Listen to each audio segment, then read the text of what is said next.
If you don't mind, let's do brief introductions, beginning with the DCS crew that are here. Let's see, James, do you mind starting us off? Sure. Hello, everyone. I'm the Instructional Technology Supervisor from College Ave. All right, and Patrick? Hello, everybody. My name is Patrick Leto. I'm the Instructional Technology Supervisor here on Cook Douglas. All right, and Mike?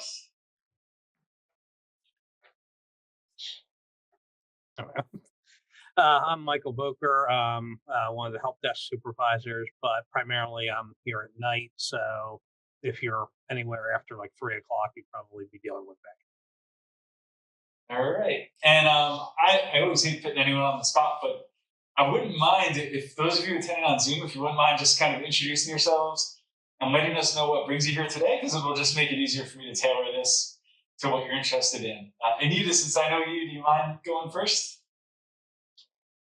I knew that. Okay. Hi, everyone. I'm Anita Francione. I'm associate professor over at Blaustein, and I am here because I'm always looking to look for new and innovative ways to bring into the classroom, even if I fumble. Yeah, excellent. I love it, Anita. I don't see names on everyone now because I think I'm supposed to turn off that feature. Any volunteers from our Zoom guests to go next and introduce yourself? Hello, everyone. My name is Haiyang Liu. I'm a teaching assistant professor.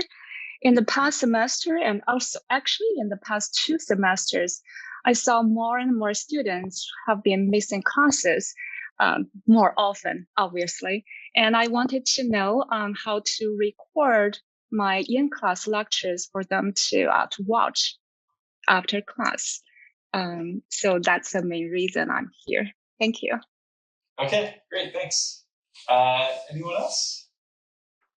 Hi guys, I'm Tatiana, and I teach public speaking at the university. For me, I taught last summer in person, and there were times where some students wanted to connect online, and it was a bit of a fumble trying to get the audio right. So I thought, hey, it'd be a great time for an update as I'm teaching again this summer, and I would like to offer a hybrid environment where I'd be in the classroom with the majority of students, but students who are not feeling well or traveling that particular day could still connect to class in some way, since this is such a way that we connect. I mean, all of us, some of us are here showing up virtually too. Thanks, Dave. Yeah, I'm sorry I didn't recognize you. Now I realize, of course, who you are. Oh, no problem. And then Aaron, are you there? Yeah, I'm here. Hey, everybody. I'm Aaron De La Rosa. I'm the IT specialist for the Department of Animal Sciences. I'm here today because all throughout like our spring semester, we had Zoom lectures, Zoom seminars, and all of our lecturers were just like home doing it. But starting in the fall, we're going to be doing a hybrid. So I just wanted to see what methods like everyone uses to do like where someone's doing a Zoom and they're doing it in person. So I just wanted to know like what I should be doing and stuff like that. Okay, excellent. Yeah, thanks. And thanks for sharing that, everyone. It kind of seems like we have some specific interests, but it'd also be helpful to just kind of give you the overview of what you can do in these spaces. So that's kind of how I'll approach it. Here's everything I hope to cover today. Including just showing you the rooms in action. But as I mentioned before, feel free to steer me in any direction you want or kind of interrupt me to focus in on a point.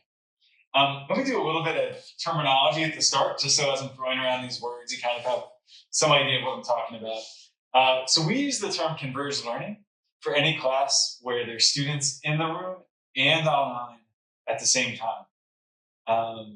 Some places call that high flex, some call it hybrid. Those terms are used for other things here at Rutgers-New Brunswick, so we use converged learning. Then within converged learning, there's 2 approaches. When you have back and forth, like we do right here, where we can see each other and hear each other, we call that video conference. But if we couldn't see or hear the remote people and they could just see and hear us, we call that streaming. It's essentially broadcasting a class out. And sometimes that makes sense. If you have 300 people, it's just not always conducive towards back and forth. And you may just want to stream.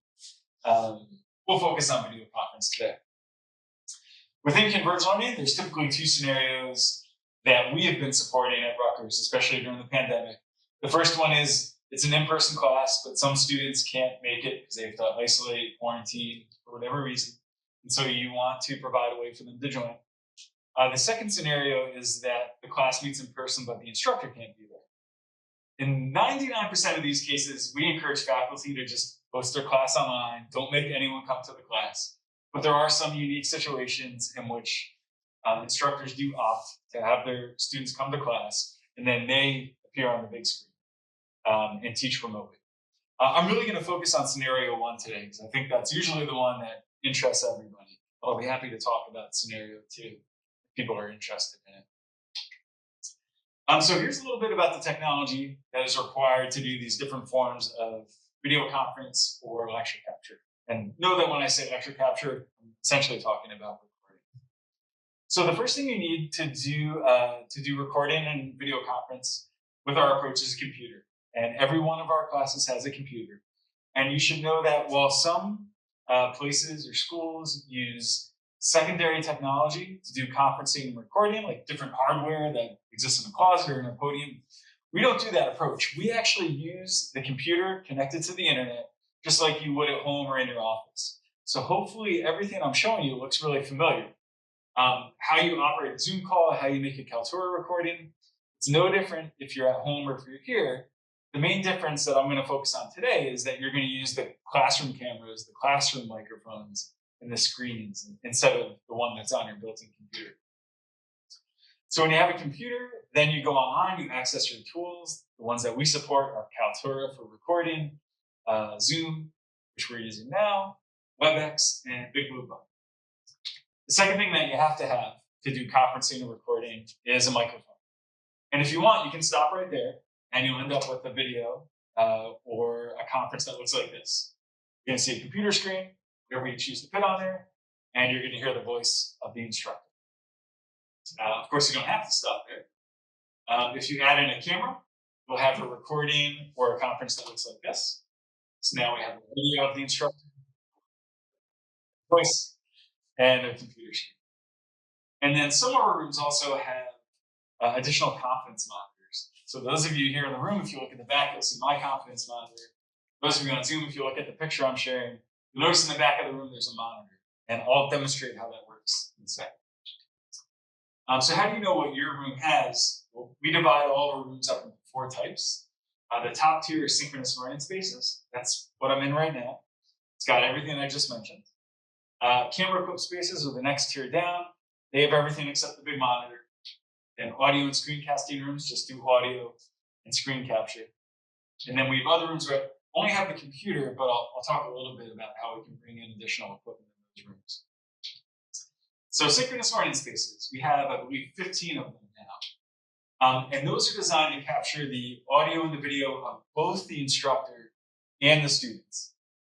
So right now you can hear me. If any of our guests were to speak, you would be able to hear them as well.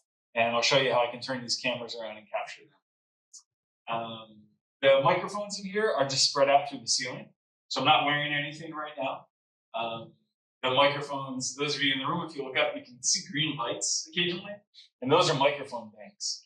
So if I were to walk anywhere in the room, you would be able to hear me. And finally, they have the conference monitor in the back. Then the next tier, the camera equipped spaces, we have even more of these. And there, they capture the video and the audio, but only of the instructor. So not the students, just the instructor. In most of these rooms, the camera is at the back of the room. However, if you're in a seminar room, a really small room, you're going to have one of these systems, which is a digital classroom flip top. And in the top of the monitor, there's a microphone and a camera so that when you're sitting or standing at it, it's going to capture you, just kind of like how the Neo looks right now, right? Same idea as that, as being on your home computer. Okay, if you're not in one of those rooms, you're going to have a lavalier microphone. So, like in your classroom, where we go to, you're going to have one of these clip-on microphones, and you would just attach it to your collar, put it in your pocket, and that's going to put your audio right into the conference or the recording. Then we have a ton of audio and screencasting rooms. You'll see, you should see Wario. So yeah, Wario 22. So in these rooms, the audio is captured via the microphone, the screen is captured, and there's no camera. And then, of course, all other rooms just have computers. However, you can request to have a microphone or a camera brought to your room, provided to you for the semester if you don't have one at all. If you need it for under 5 classes, we'll deliver it every class, set it up, test it, we'll break it down afterwards. If you need it all semester, we can't really deliver it every time. So we usually give you portable equipment that's pretty small, usually fits in a bag. We'll show you how to use it, how to connect it, and then it's yours for the semester. What tools can you use? So these are the 4 that are supported by Rutgers-New Brunswick, meaning that everybody has access to it with their net ID, and we're pretty well versed in it and prepared to support it. So for video conferencing, you have access to Zoom. Big Blue Button is the tool that's built into Canvas, and then WebEx is a separate tool like Zoom. Kaltura is a recording-only tool. And what we usually tell people is use whatever you're familiar with. And if you're just looking to make a recording, but you've been using Zoom for the last 2 years, we encourage you to use Zoom to make your recording. What you essentially do is you start a meeting. No one needs to join the room. And you press the record button. I'm going to show you Kaltura. And it does all those same things. But I would say if you already know how to use something, just go ahead and continue using it. Okay, so how do you prepare for your class? This could mean that you're preparing for a summer class and you want to have a plan for the semester. It could mean that you get an email the morning of a class saying that you have a student who can't show up because they need to isolate. All of you on Zoom, can you see the webpage right now? Okay, great. I just want to make sure. I lost my little green box around it. Okay, so if you go to dcs.rutgers.edu, up here we have a menu for Return to Rutgers. We built this page with all of our pandemic-related information. And if you scroll down, there's a section for lecture capture and a section for video conference and streaming. And as you read this, the first thing it's going to tell you to do is to look up your classroom. So if you click on this chart, it's going to list all of our rooms. And you can filter this by building, you can filter it by campus, and then it's going to tell you what the capability is of that room. So if I scroll down to 226, which I'm in right now, it's going to tell me that it's a synchronous learning space. And then you're going to go back to the lecture capture section. Now that you know that your room type, you're going to click on it. It's going to say, here's what you can do in your room. Here's all the instructions that'll walk you through doing it. Okay, same thing for video conferencing and streaming. You're going to look up what kind of room you have, and then it's going to give you 2 scenarios. Are you going to be there and students can't, or are you not going to be there? You're going to choose the scenario, and then click on your room type to access all of your instructions. So the other thing it's going to tell you how to do is, say you're in a room without anything, and you need a camera or you need a microphone. It's going to direct you to the form that you can fill out.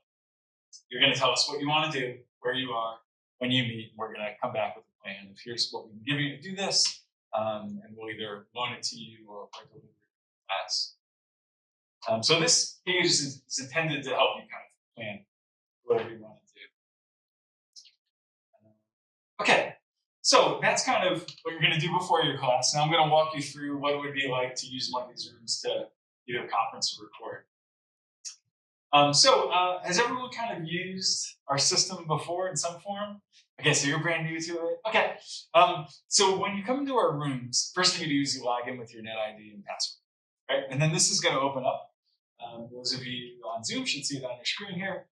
This is the Rutgers room control. And for a typical class, this is where you turn on the projector, control your volume, all that stuff.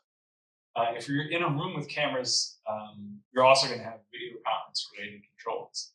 So in a room like this, you're going to come in, press video conference. It's going to ask you what displays you want to use, and I've just turned on all of them. And then it's going to switch over to this screen here, okay? And you're going to have video conference specific controls. And the first thing you're going to want to do is choose a camera. So right now, I am using the podium close-up view, so that it's kind of just framing the podium here. This is kind of the most tight angle you can get. If you like to walk around a little bit, you can switch to the medium view. And now I kind of have the whole front of the room to walk around, and it's still going to capture me. And if you're really a walker, you can choose the wide view, and it's going to give you the whole front of the room, right? So now you can really go for a stroll. The other option is a blackboard mode. So this just frames a part of the board. So obviously, if I wasn't using the projector, and I put the screen up, this would just train in on the board. And I realize now there's no chalk in here, so I can't even demonstrate it. But normally, it would just frame this area, and you can write on there. Yeah, so these are all the angles that you would use for the instructor. If you're doing scenario 2, or if you just had a lot of Q&A going on, or a lot of discussion, you could show your students. You would just choose the audience center. And you could also choose to focus in on different parts of the room. If I bring it back here, the other thing I'll mention is in some of our rooms, specifically in the Rutgers academic building, there's something called speaker track, where if you press that button and you walk around, the camera's just going to follow you. So you don't even really need to think about which option you choose. You just use that. That's only in some of our rooms. Okay, so that takes care of the camera portion. You come in, you choose which camera angle you want to use. If you're in the camera equipped spaces, there's just going to be one camera option. So it doesn't get too complicated. And if you use a portable camera, I'll show you what that looks like. So this looks really big right now, but this breaks down really small, and you can just kind of sling it over your shoulder and bring it to class. But this is a portable camera, and these are all USB cameras. Let me just zoom out a little bit. And they just plug right into the USB port on the podium. And then you can point it at whatever you want. You can point it at the board. You can point it just at you. This is what it'll look like.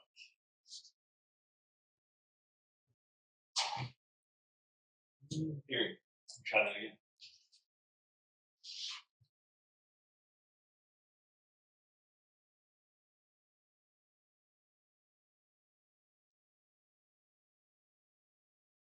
Oh, I'm seeing pictures wrong. So now you have a camera that, in a room without a camera, you can point it at whatever you want. So that would take care of the camera portion, regardless of what you're doing. Let me just go back to my normal camera. Get this one out of the way.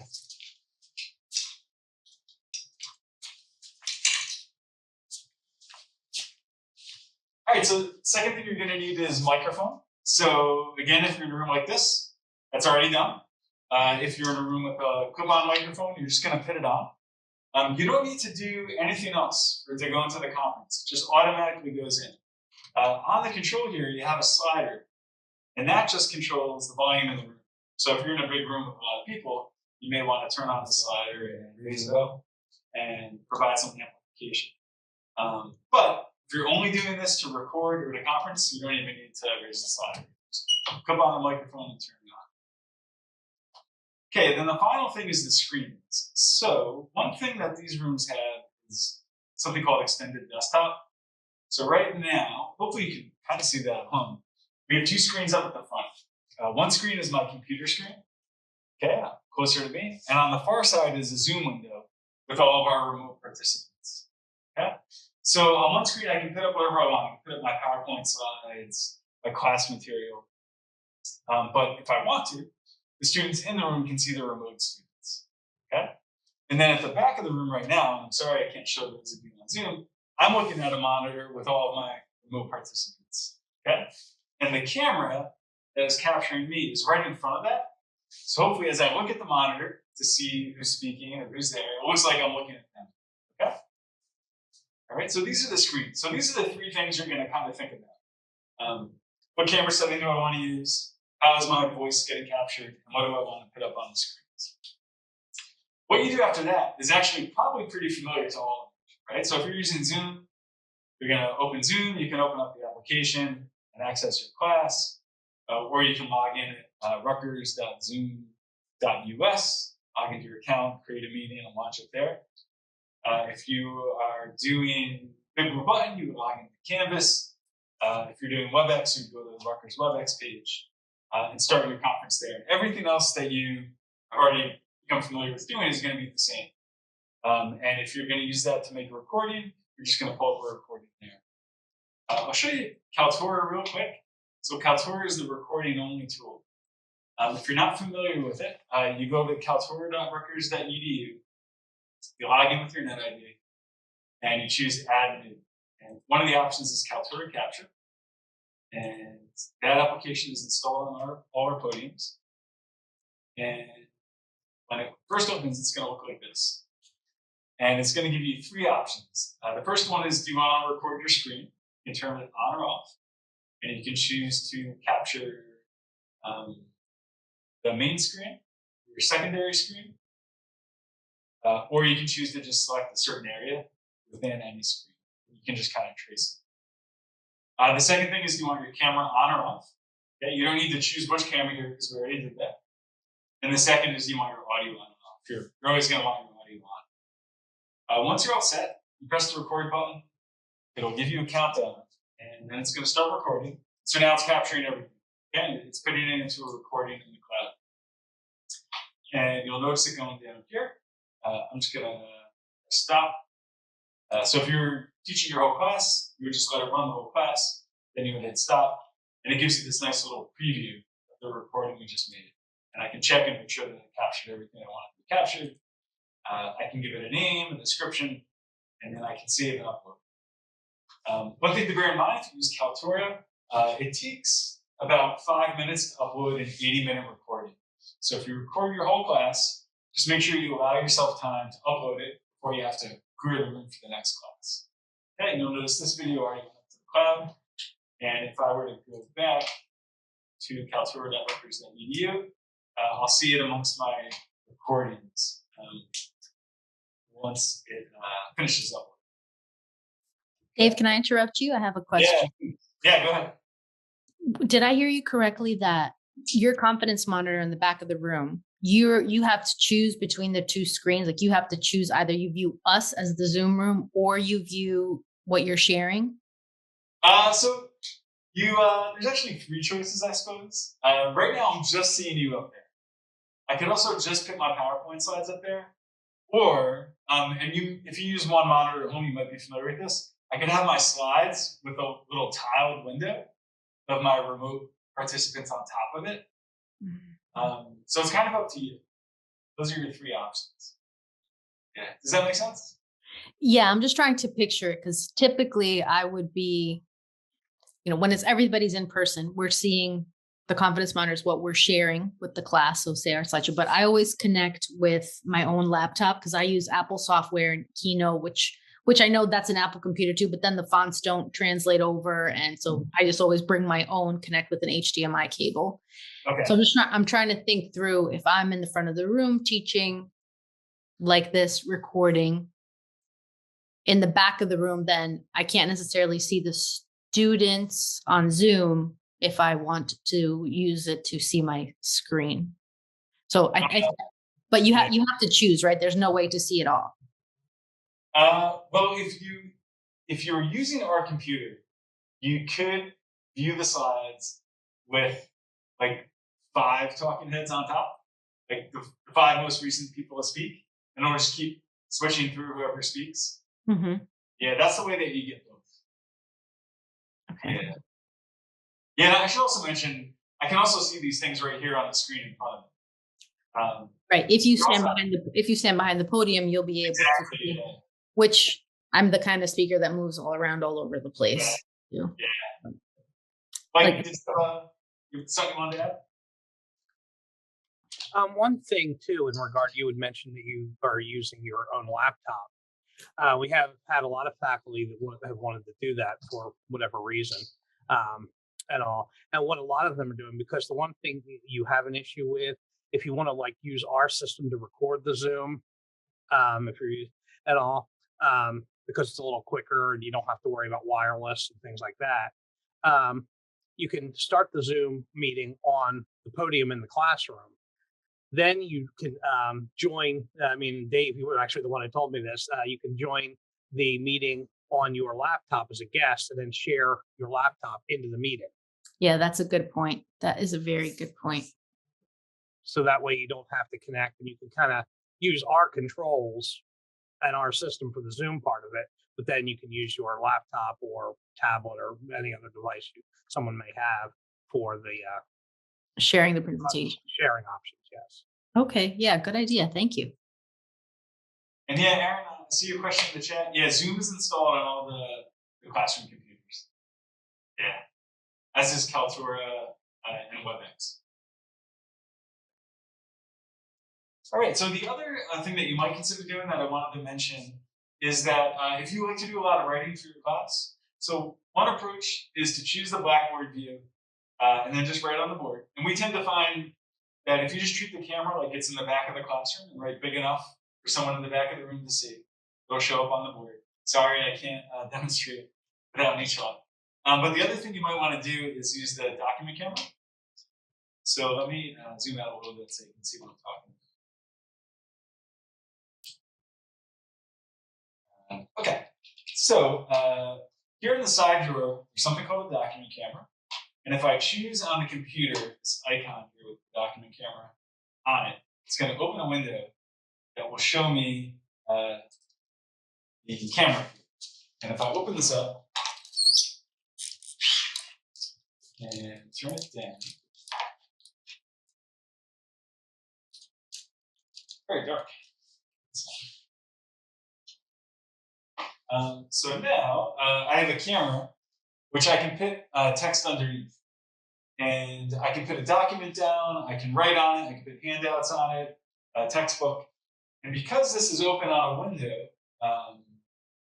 on the computer, it's being shared into the recording or into the comments. So you should be seeing it right now on your screen, and in the classroom here, it's up on the big screen. So if you like to do a lot of writing, that's one approach to capturing. We've talked with other people, I know you're interested in this as well, that like to write on tablets. And the solution to that is what Mike just described. If you bring a second device to the room, join it to the Zoom conference at the same time with the computers in the Zoom conference, and now it's going to show up into the screen share as well. And you can choose which one you want to share at any given time. You can share the tablet in, you can stop sharing that and share the computer in. And that's a way to just kind of give you versatility. Any questions on? Yeah. Yes. Can you use two different screens and reports on both? So if I have a presentation, let's say in one screen, and show the experiments on the other screen, and have both of them recorded in the same lecture. Yeah, so the question was, if you have something on one screen and something on a different screen, can you record both? You have to choose. So you're probably using Zoom, right? Yeah, so in Zoom, you can choose to capture everything that occurs on one screen, but not both screens at the same time. Yeah. Thank you. Sure, and it's whichever one you share. So you can choose, like you don't have to choose beforehand. You can switch at any point by going to the new share option to see your list, and you can choose from them. Even virtual desktop too.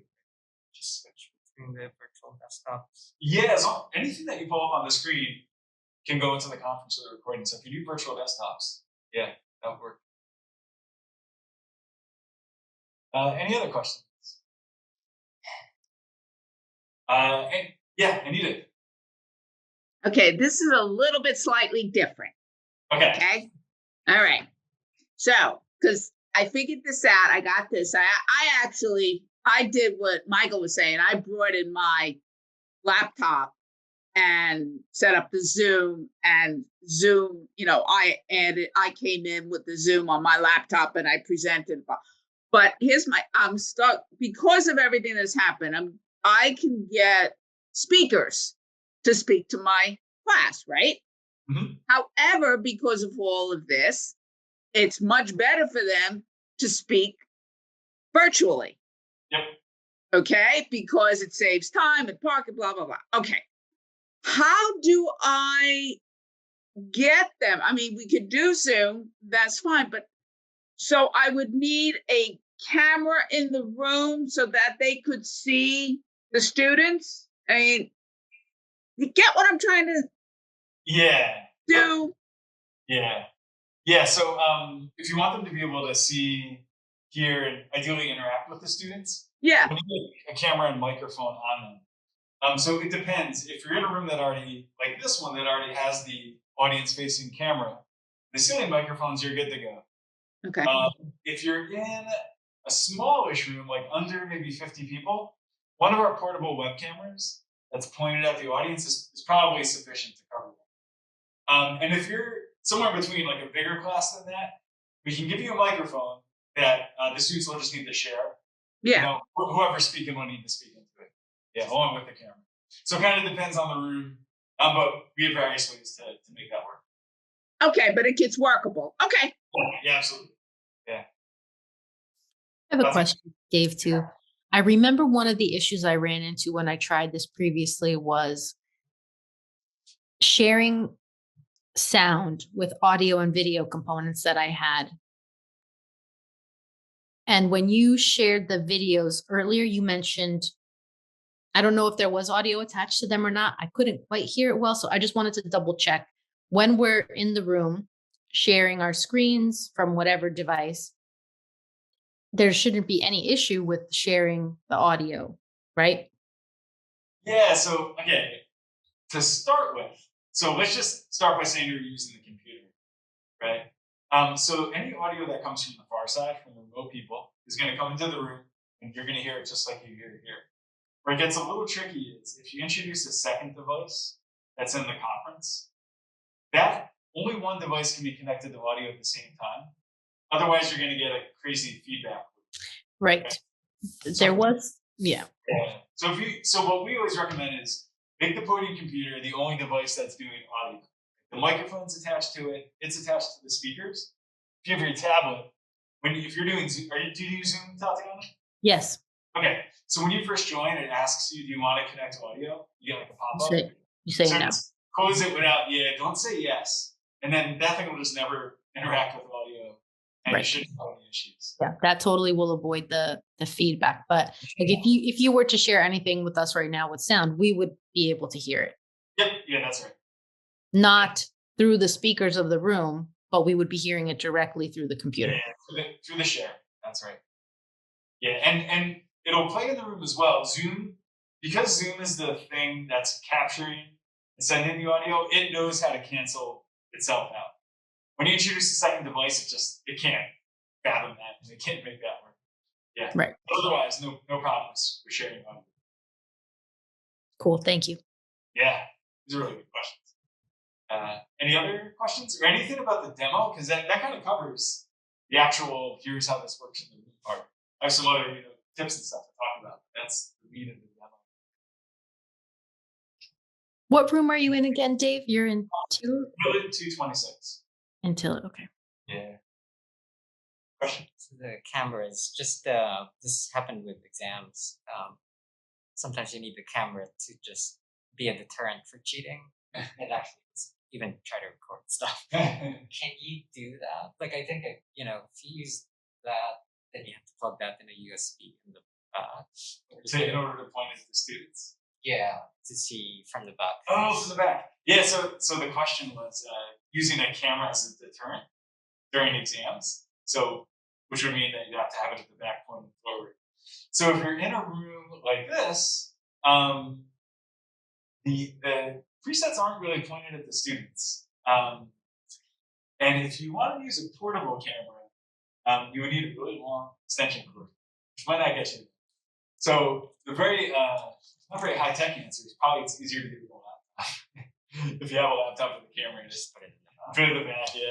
Yeah, because these are kind of fixed. Yeah. Otherwise, just use this. You can point that. Yeah, you can use that one to look at them. Yeah.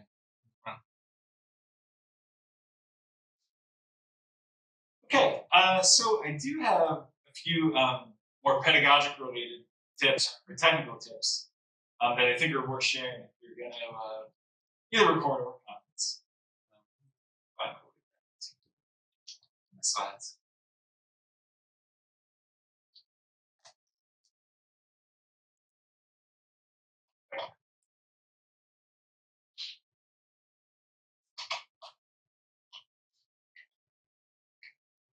Okay, so best practices. Some technical tips. First one is remember that you're now using a camera, so you need to make sure you're on screen. So that's easy if you're using something like Zoom because there's a preview window. You can keep it up so you can always know where you are. If you don't like looking at yourself, just kind of create markers for yourself. So right now I know if I'm behind the podium, I'm good. If I do the wide view, if I stay in front of the blackboard, I'm fine. But what you don't want is to video conference or record and be like half on screen, totally off screen. So be mindful of that. I encourage you to do a test, certainly before your class, and if possible, test that everything's working at the start of class. If you do Kaltura, I showed you how you can very quickly make a recording and see that it worked. If you're doing Zoom, the camera feed's active because I can see it.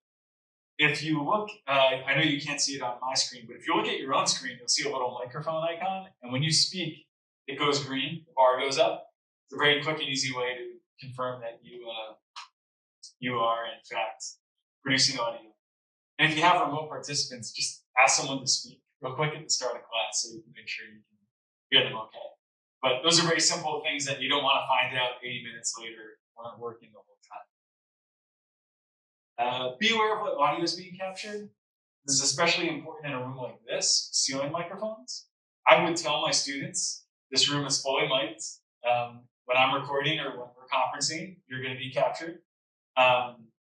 If I'm using a lav mic, be aware that no matter where you are, you're going to be captured. So if you're going to have a side conversation with a student, you either want to pause the session, pause recording, or just turn off your mic real quick to make sure that nothing's being fed into the computer that you don't want to be. I talked about a few ways that you can capture your writing. And then recording. If you're just looking to conference, I encourage you to record because it's one click of a button. And Rutgers gives you all this space to save recording, so it certainly can't hurt. If you're teaching, it can. Oh yeah. Oh yeah, so you can see it back there. No, the lights here are right on top of the screen, so it makes it hard. And Dave, I'm sorry.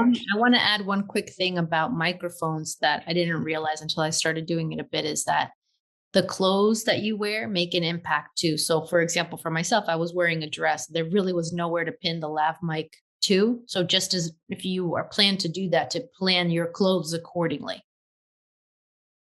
Yeah, thanks. That's a great plan. Yeah. And when we get that call, we have no solutions. We don't know what to do with that. Except we do have headsets, but those are often just kind of awkward and you feel like you're a rock Just star. maybe a universal belt of some kind. Just wrap it around the waist and stick it on.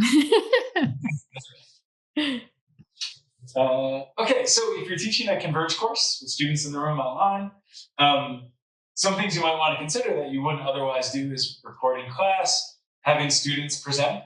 Now that if they're remote, they can share their screen very easily and share content.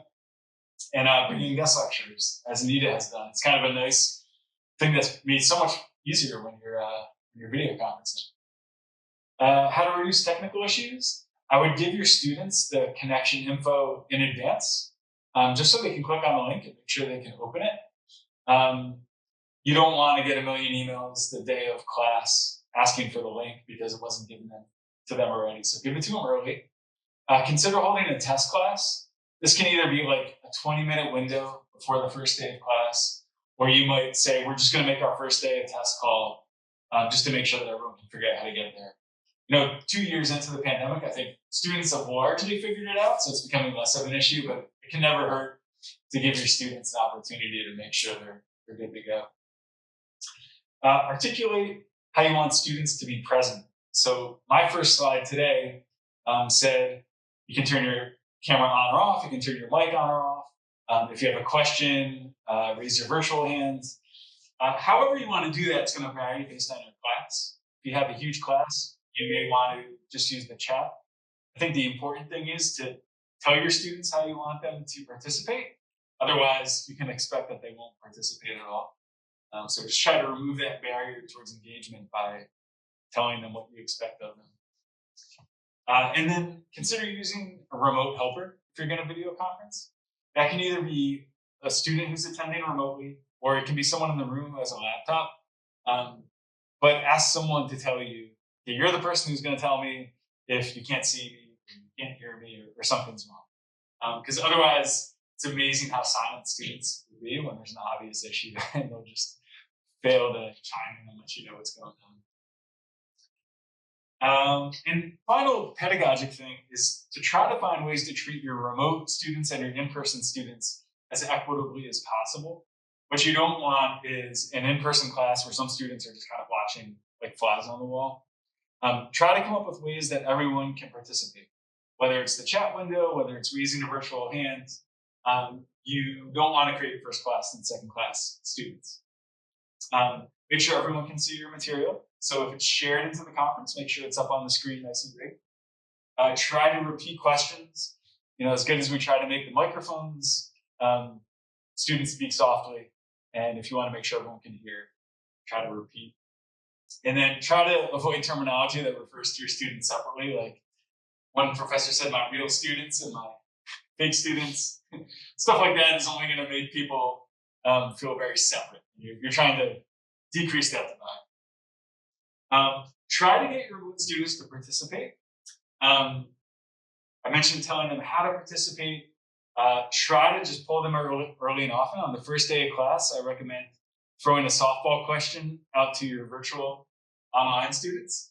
Because as soon as they realize that you can hear them, the students can hear them, it'll make them a lot more likely to participate. And if you're comfortable with doing it, try to put your remote students up at the front of the room because it reminds everyone in the room that there are other people that are part of this class that aren't physically here. Okay, support. So you've met some people from our staff, and I'm putting their information here, but we do have a supervisor on every campus. So there's people who are available to meet you in your room before your class, at the start of your class, to help you do everything we're talking about. And they're a great resource for you. And this goes whenever classes are in session, into the night.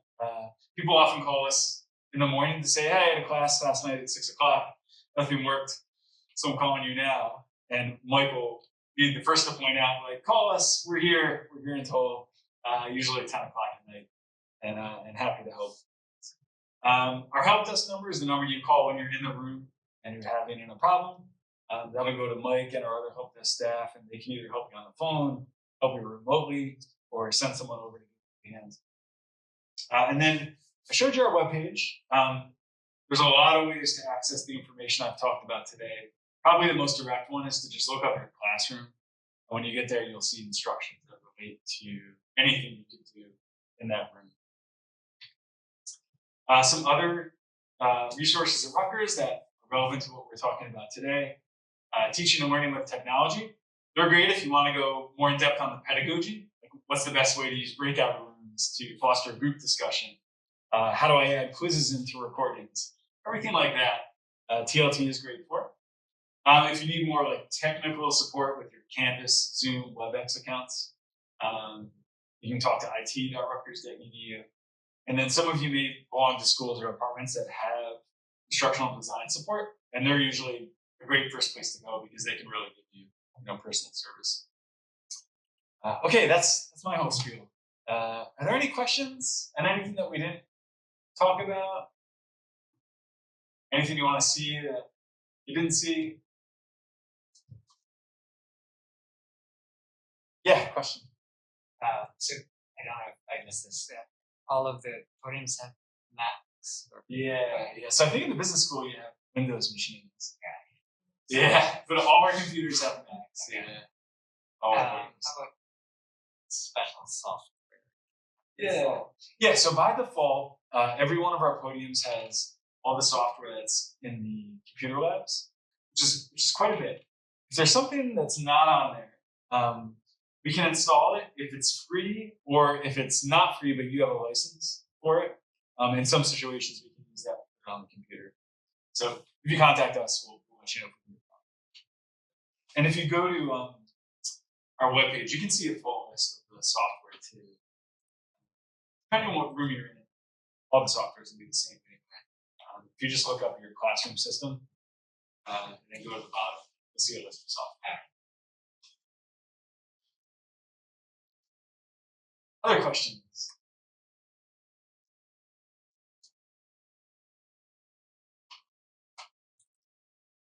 Yeah. Covered it all? Dave, one more. I just realized the software because I haven't used it in a while now going back. are we hooked up to Poll Everywhere? Yeah, so what's on the computers is the Poll EV little app that you can log into and use that to run polls in the classroom or Yeah. with the PowerPoint. Yeah, so that's on here. Okay. Yep. Anything else? Is that new? Being able to use Poll Everywhere through the university? I hadn't heard of it before. Yeah, I know what Poll Everywhere is, but not that we had access to it. No, so it's not a site license. So you still need your own paid account. Okay, got it. Yeah, what we have is the little like tool that you can use with your account to embed your polls in PowerPoint and run polls in the room. Got it. Okay. Yeah.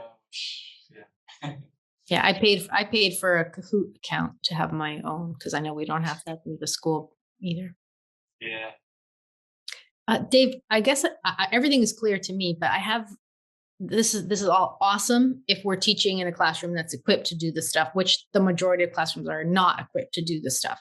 So like this summer, I'm going to be teaching in the academic building, which will be great. But in the fall, I teach in Sky in 101 or 102 rooms who don't even have a confidence monitor in the back of the room. So I've been I've been reticent not to offer these because it just doesn't make sense. But let's say we had to. Let's just say, I've got to do this for whatever reason.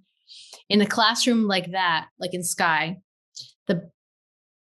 I'm thinking, trying to problem solve, I'm thinking I could bring my iPad, face it towards the audience so that the people on Zoom could see the class or like angle it somehow, but then the audio probably would not be great.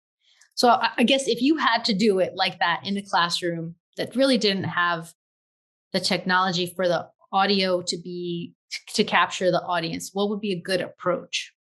Well, one of our microphones in a class like 101, one of our webcams, that microphone would pick up certainly the teaching area, and I think most of the audience pretty well. So we can give you a webcam that should work pretty well in that space. So if we stood at the podium, and it should pick up the audience as well. So the video of the audience? Either I was mentioning the audio, but I can see how that was confusing. So it would pick up the video wherever it's facing, right? Yep. The teacher or whoever, but it would pick up the audio from the audience if they ask, the classroom if they ask. Because that room, it doesn't hold more than 50 people, I don't think, right? No, it doesn't. It probably 35 or so, 40. Yeah, I think our webcam on the tripod would capture all the audio in there. Okay, good to know. Yeah, as I said, Tatiana, what I had done, because at the last minute I knew it for the last class, and I said, I can't. I said I used my iPad, and I faced the iPad. I logged in, gave it to the two students who couldn't come in. I faced my iPad to the students. Then there was the so I had switch. I had two things. I had the two screen going on, so they could see the presentation. They could see when the audio, they could hear who was at the podium, and if there was a question from the audience, I repeated the question. Gotcha. And it worked. A little clunky, but for a quick solution and in a small room, it works. Okay, got it. Thanks, Anita. But now we can get a webcam. All right, then it seems like we covered it, but please feel free to reach out to me or any one of us if you have any more questions or you just want to kind of test out a specific room or develop a plan more. And I'll send around a recording of this, so feel free to share it around. Okay. All right, well, thanks, everybody. Thank you both. Thank you, Dave. Thank you, everyone. Yeah, take care, everyone.